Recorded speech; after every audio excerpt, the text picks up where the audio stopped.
Hello students, welcome to Young Cubs. Today I have brought a science chapter for you, and the name of this chapter is Endocrine System and Adolescence. It's a very interesting chapter, children.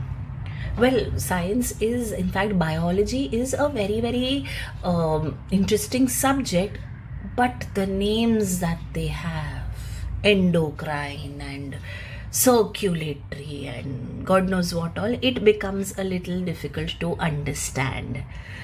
Anyway, let me try and make it easier for you as far as possible. Okay, so first we'll understand endocrine system. So when it comes to endos, we have a lot of systems. Okay, we know that that there are a lot of systems in our body. Okay, we have the circulatory system.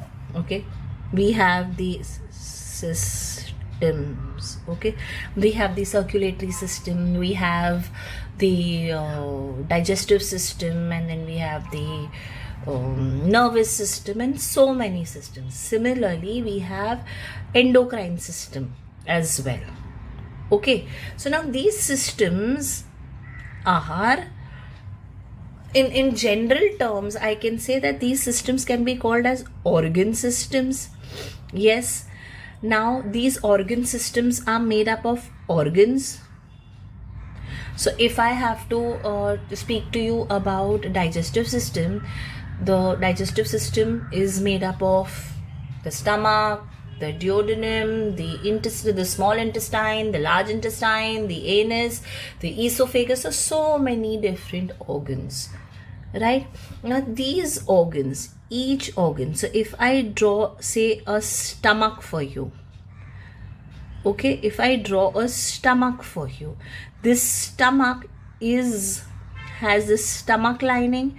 These stomach linings, or this organ, the stomach, is made up of a lot of tissues. Okay, these tissues are again made up of smaller things, smaller cells, smaller things called cells. Correct? Yes. And these cells have cell organelles, and it can go on and on. So understand, children, so this is an entire system, and a lot of systems working together hand in hand forms the organism. All right, so here we are, okay, studying the endocrine system. Now, what is the endocrine system mean? Now, basically, there are two types of systems. One is the exocrine system. I'll use another color. One is the exocrine system, and the other one is the endocrine system. Okay, now exocrine system basically is the system which has a lot of ducts in them. Duct means a passage or an area through which the liquid, or I could say hormone, comes out of. So there is a gland. It's a rough figure. Glands don't look like that, children. So it is the gland. Okay, gland is produced in a particular, the hormone is produced in a particular gland. Not a hormone, but a liquid, or any like the saliva, or the sweat, or whatever liquid basically is produced in the gland. Okay, and it has a proper designated pathway through which it comes out. Okay, and spreads over the surface of a particular thing. For example, I have these glands, sweat glands, under my skin. So this is my skin layer. Okay, I'll just put a little small cut out here. Okay, this is my skin layer. Okay, and here I may have my sweat getting produced, my sweat gland. Okay, and then this sweat gets produced over here. Okay, and then it has a pathway or a small passage through which this comes out and gets released on the surface of my skin. So we have, so this pathway or this part is known as the duct. So the ones which have a duct are known as exocrine system or exocrine gland. Okay, and on the other hand, if I have something, okay, if I have a gland, okay, it does not have a pathway. So my gland does not have a pathway, just that the liquid is produced and just gets transferred into the bloodstream or into the blood vessel. So that all these ductless glands are known as endocrine glands. Okay, so remember, endocrine glands are ductless glands. Okay, where they release their hormones, okay, into the blood stream directly. Okay, so the liquid produced by the endocrine glands are known as hormones. All right, here they are not, here the liquid produced by the exocrine glands are not known as hormones. They will have a specific term. They will be either called the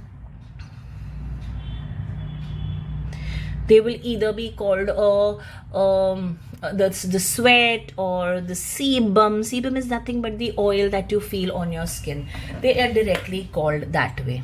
But ductless glands or endocrine glands, when remove the or secrete the liquid, those liquids are known as hormones. All right, so is it clear, children? Understood? Endocrine glands do not have a specific pathway or specific passage through which a liquid or through which the hormone gets released. Okay, so let's look at the difference between endocrine and exocrine glands. Exocrine glands, they may have or may not have ducts. Okay, whereas endocrine do not have ducts. They definitely are ductless glands. Okay, exocrine glands, they secrete enzymes, sweat, saliva, milk. As I told you, whatever liquid each specific duct gives out, okay, on the surface, that liquid has a specific name. Whereas endocrine glands always secrete whatever liquid they produce. Obviously, they also have a specific one. They have a specific combination of proteins and all. So they are altogether known as hormones, and then the hormones have different names. Okay, the glands release the secretion. So exocrine glands release the secretion into the external environment. So when I had given the example of the skin, okay, so if these are my sweat glands, okay, ducts, okay, my sweat is released onto the surface, it is exposed to the environment, to the direct air. So it's the external environment or to the layer of the organ with the help of a duct. Whereas in endocrine gland, the gland secretes hormones into the blood circulation. Very important distinguishing point. Exocrine glands regulate the short-term activities of the target organ. So what does this mean? So if I'm feeling very hot, what happens? My sweat glands will start releasing or secreting sweat. Okay, the sweat spreads all over the surface of my skin. Why? Okay, so that it helps, this sweat helps to cool down my body. The high temperature, I sweat because my body temperature has risen. Okay, so this, comes onto the surface. The sweat comes onto the surface, then it evaporates into the air. Evaporation always causes a cooling effect, right? So this is a specific thing, and this is short lived. If I feel hot, okay, my skin will not keep releasing the sweat out of my pores. It is for a very short period of time, short term. It's a short term activity, okay, of the target organ. Whereas hormones regulate the long term activities of target organs. Okay, so if there is a organ, for example, um, when a pregnant woman is about to deliver, okay, there is a hormone which gets released into the blood, which helps in the contraction, which helps the uterus to contract. So it is for a longer term, so for a longer period, right? So exocrine glands regulate for short term activities, endocrine glands regulate for a longer term. Okay, now a few examples which have endocrine glands are liver, tear gland, mammary glands. Okay, and for the endocrine, your examples are pituitary glands and thyroid glands. Okay, children, hope this much is understood by all of you. Okay, see, here I have brought a picture, a diagram, where how the exocrine glands are placed and where the endocrine glands are placed. So location of exocrine glands, what they secrete. So exocrine glands are present in the eyes to secrete tears, okay, in the mouth to secrete saliva, under the skin to secrete sweat and sebum. Sebum is nothing but the oil. Okay, then in the stomach to release enzymes. Okay, then in the breast we have mammary glands, okay, to release milk. Then in the liver to release bile. In the pancreas to release the pancreatic juice. In the intestine to release mucus so that our bowels smoothly come down, find their pathway into the large intestine and then into the anus. All right. On the other hand, look at the endocrine system.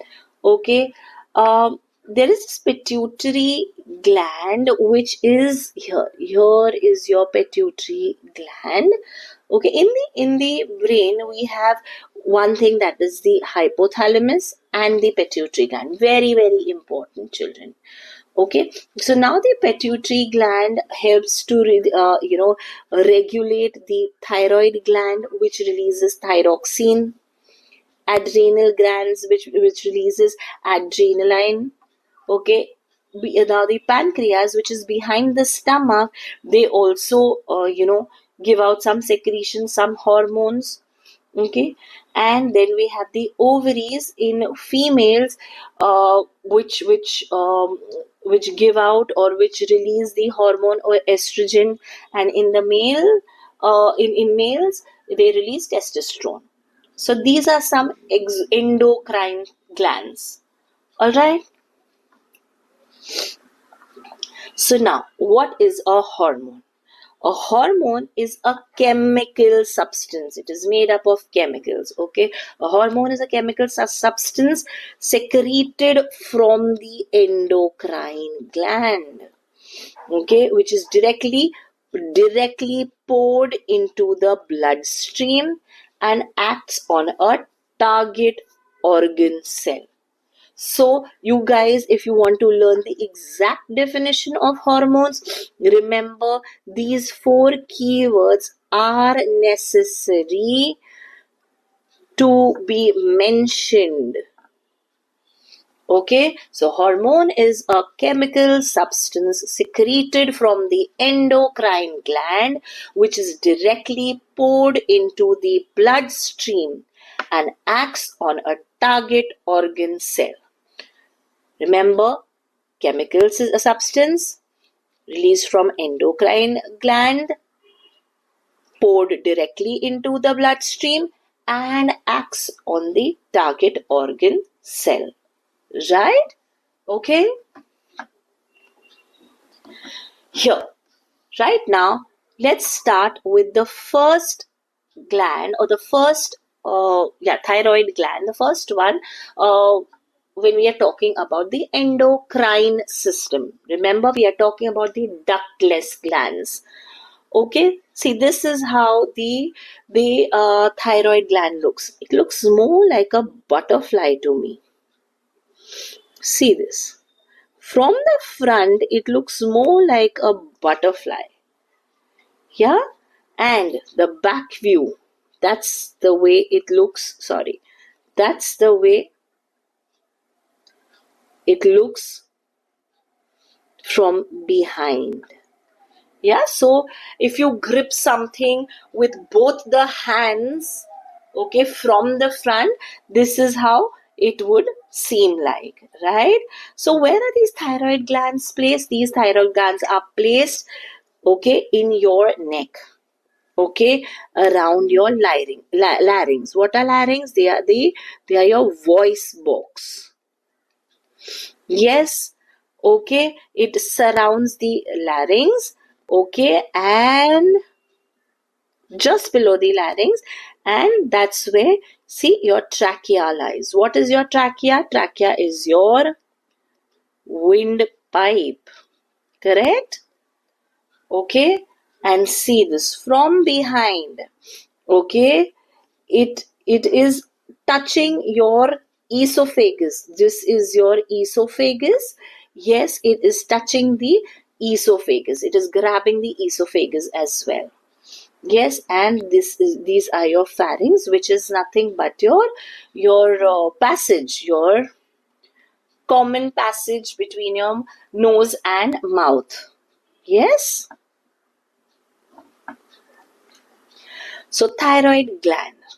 Okay, now the thyroid is a bilobed gland. So this is one lobe, this is the second lobe. See, this is one lobe, this is the second lobe. Okay, it's a bilobed gland situated on either side of the windpipe, just below the larynx. This is your voice box. It's just below the larynx.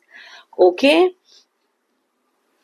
It secretes the hormone thyroxine, which is an iodine containing protein. Yes, children. So thyroxine is made up of 2 things. It is made up of iodine and it is made up of protein. Yes. This hormone speeds up the rate. What is the function? This is the function.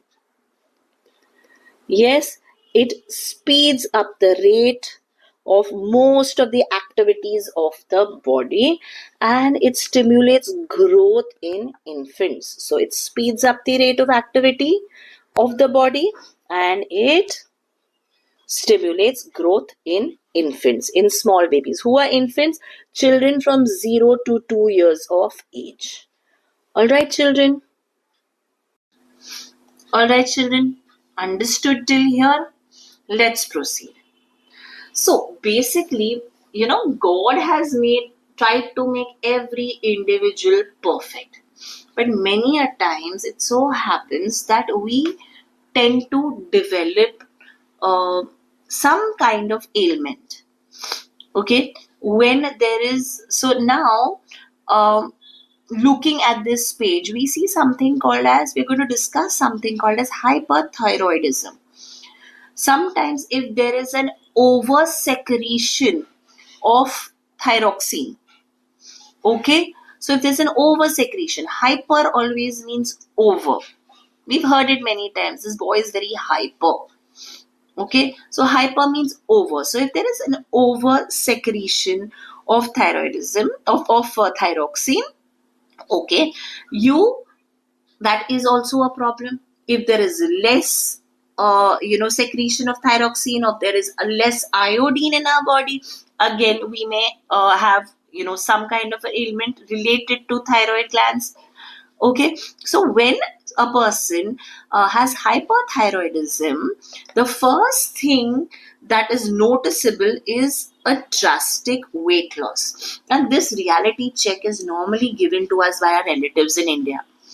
अरे तू तो बड़ी कमजोर हो गई है. Okay, sometimes, many a times, in fact, we don't take it seriously, and you shouldn't be taking it seriously. But on the other hand, for a change, try monitoring your weight once a month or so. And if you see a weight loss, just for once think about hyperthyroidism could be a possibility. A person may also have sleep abnormalities, okay, and you feel weak. Our muscles tend to feel weak, okay. Quickly go and do a thyroid test, in and around a diagnostic center in your area. Okay. So what exactly are the effects of over secretion? Okay, in case if there's over secretion of which hormone, children? Thyroid secretes thyroxine. Okay, if there's an over secretion, what are the effects? Okay, there is enlargement of the gland. The gland becomes big. Okay, the size, there's a normal size, it becomes big. And now since the gland is situated in your neck, okay, around your neck region, okay, that looks a little fat, a little enlarged. There's an increased metabolism rate. Okay, things are absorbed.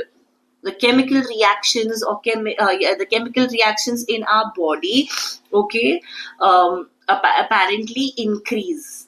Everything you eat gets absorbed, yet there is a weight loss, children.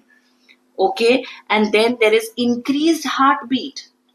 Okay, no, a normal heartbeat has to be between 70 to 100. Okay, but our heartbeat increases, which is not good. It's not good to tire our heart. You cannot get your heart tired. If breathing becomes really fast, your heart gets very tired, and if it reaches beyond 150 or even beyond 130, it is quite dangerous. Okay, it will get tired and it can fail to work for you. Okay, so you need to make sure your heart condition is proper. Then there's always general restless. You want to do this, you want to do that. That's how, if it affects your mood. All right, so that's about hyperthyroidism. What happens if thyroxine? What happens if thyroxine secretion is less? Okay, that's known as hypo. It's less. So it's hypothyroidism. And what are the symptoms? What will you notice? You notice a weight gain, children.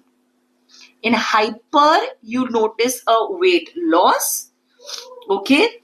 In hypo, you notice a weight gain. Okay. Increased fatigue. What is fatigue? You start feeling tired. You are always, sitting and don't feel like doing things because you're tired. You feel tired all the time. Then chills and convulsions. You feel like vomiting. You get body shivers and chills. Okay, then there's increased blood pressure and cholesterol. Very important, children. Your cholesterol cannot increase. Then there's irritability, anxiety, depression. A person feels very irritable, feels depressed, anxiety, starts worrying a lot. Then there's depression, always feeling sad, always in a cranky mood, always not very pleasant. Okay, and then you have the problem of insomnia. What is insomnia? Insomnia is you lack of sleep. Okay, then hair loss and dry skin. So if there's anything that is affecting your body, remember one thing: one signal will be a lot of hair loss, and your skin will also stop looking supple. Your skin will start looking dull. There'll be no glow in your skin. It will not look normal. Okay, and then they have constipation. Okay, hard stools. Okay, difficulty in passing your bowels. Okay, and then you feel nauseatic. Nauseatic means feel like vomiting. Okay, then there's painful and prolonged menstruation. What is menstruation? Okay, menstruation is the cycle once a month where women get their periods. Okay, that's menstruation. Okay, these are a few symptoms to look for. If there's hypothyroidism, that means there's less secretion of the hormone thyroxine. Okay, understood till here, children? So now let's look at the ailments of the thyroid gland. What does the term ailment mean? Ailment means nothing. It means nothing but disease. Now, where did this word disease come from? It came from the word ease. If you are not at ease, then you have a disease. All right. So now, what are the ailments of the thyroid gland? First is simple goiter. What is goiter? Nothing but it is the iodine deficiency. And if a person, iodine is required for the production or for the making of thyroxine. Okay, so if iodine is less in our food, okay, we will develop enough of thyroxine will not be produced, and a person will acquire goiter. It is heard. So basically, I'll tell you what is heard. But basically, there are a lot of areas or people living in certain areas where they do not have iodine. And iodine, the primary source of iodine is nothing but our table salt, the salt that we consume. You must have heard about advertisements on iodized salt. That is the prime way to have iodine. The iodine intake can happen through it. Okay. Then again, we've heard in our mythology that Lord Krishna used to have a lot of soil. Okay. Did you know that soil had umpteen amounts or myriad amounts of iodine in it? Well, I'm sure he did not have the intention of gaining iodine in his body, but yeah, there are children who eat soil or mud, mitti khate hain, when they are really young. The lovely wet, the petrichor. What's petrichor? The smell of wet. Petrichor, not petrichor. It's petrichor. So the smell of wet soil. Okay, and then you feel like eating it during the rainy season. Children who have had that wet soil when they are young, I'm sure they don't have iodine deficiency. But that doesn't mean that I'm suggesting you guys to eat mud. It has huge amounts of microorganisms which can really even tear up your intestine. So please, children, don't go by this. It's just that I'm telling you that our soil has a lot of iodine. Okay, then the other problem or the other ailment caused due to which is of thyroid gland is abnormal development in a child called as cretinism. Here, a child is physically and mentally retarded. He is born physically or mentally retarded. Then we have myoxedema. What is myoxedema? There's insufficient amount of thyroxine produced, due to which a person is always lazy, always lethargic, doesn't want to get up, feeling sluggish, dragging himself to do everything. And other symptoms are that you may observe a swelling on the face and hands and even in the feet. Okay, look at this gentleman on the side of the picture. Observe his neck. Yeah, this is his neck area. Ideally, I think this should be the size of his neck. But look at the enlargement. Yes, this is because of goiter. Then look at this lady. Look at her jawline out here. Yeah, and look at her around here. The double chin kind of a thing. It is nothing but a swelling. Look at her under eyes. Look at her hands, nice and slender out here, and look at her hands here, quite fat now. So this is because that this lady is suffering from myoxedema. Okay, and myoxedema is nothing but insufficient amount of thyroxine. All right, chalo, let's do a quick recap of what we've done till now. So, first thing first, we are doing the endocrine system. There are two types of system in our body. One is, there are many systems in our body, but here we have two special types. One is the exocrine and the second is endocrine. Okay, then I also by the simple diagram I tried to explain exocrine system, where the liquids or the fluids of our body like sweat, sebum, um, what is that, milk, all of these come out through a proper designated passage to the surface okay, whereas exocrine glands, whereas endocrine glands are ductless glands. Okay, the hormone, the liquid or the fluid secreted through the endocrine glands are directly released into the bloodstream. So the secretions of endocrine glands are specifically known as hormones.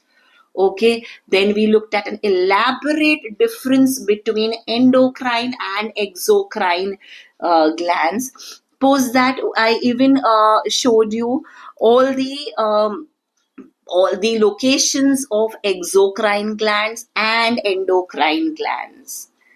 Then we saw the definition of hormones, which is nothing but a chemical substance directly poured into it, secreted by the endocrine, directly poured into the bloodstream and going to the target cell.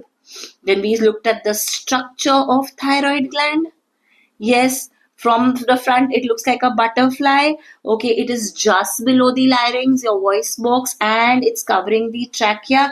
And from behind you see that it's giving a little hug to the esophagus as well. Okay, then we looked at we even saw the shape that it is a bilobed gland.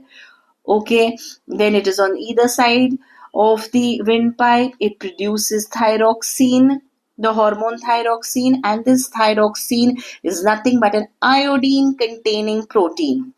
We looked at the functions. One of the functions, it speeds up the rate of activities in the body, and we also saw that it increases or stimulates growth in infants. Then we spoke about hyperthyroidism, okay, and its symptoms. We spoke about its effects. Okay, We also spoke about hypo, which is less thyroidism. We looked at its symptoms. Then we looked at the ailments due to hypothyroidism. Okay. And that is all for today, children. Thank you so much, and God bless you all.